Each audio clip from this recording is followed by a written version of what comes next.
Ube Cheese Muffins, madali lang gawin. Today, ituturo ko sa inyo ang baked version at ang steamed version nito. Tignan mo, ang texture niya ay napakalambot at spongy. Masarap at madali pang gawin. O, simulan na natin. First step, kailangan nyo ang softened butter. Half cup ito.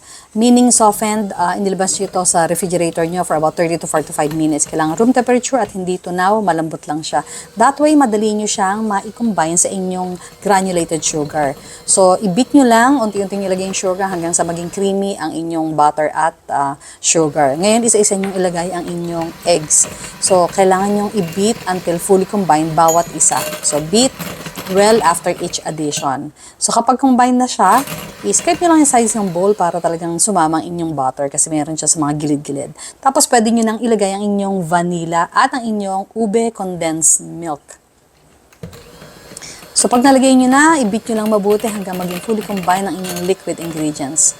Pagkatapos ito, pwede natin ilagay ang ating mga dry ingredients, which are ang ating all-purpose flour, baking powder, at salt. So, strain nyo lang hanggang sa maisama ninyo sa inyong liquid ingredients at i-beat ninyo ng bahagya.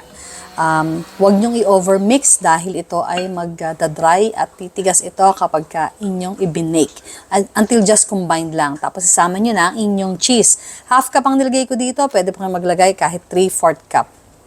Tapos, ilagay nyo na sa inyong cupcake pan. Gumamit ako dito ng jumbo muffins. Pwede rin kayong gumamit ng standard 3 ounces muffin pan. Pero mas lesser ang time ninyo kasi kapag ganitong jumbo, mga 30 to 35 minutes. Pag standard, about 20 to 25 minutes ang pagbe-bake nito. Pagka-bake, hayaan nyo lang muna sa kanyang baking pan, tapos tanggalin nyo after 5 to 10 minutes. Ilagay nyo sa cooling rack para mag-cool completely. Pero best ito kapag kakainin nyo ng medyo warm pa siya.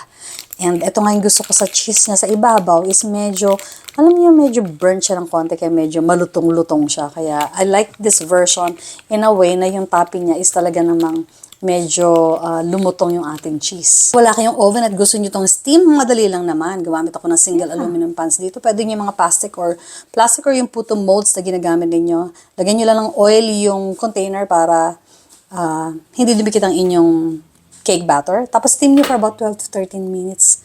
12 to 13 minutes, ganun lang siya kabilis. At ayan, check nyo na toothpick kung ready na.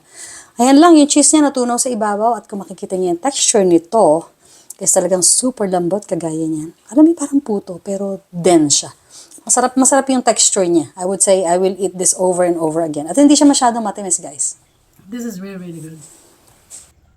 You should try this. Panalo.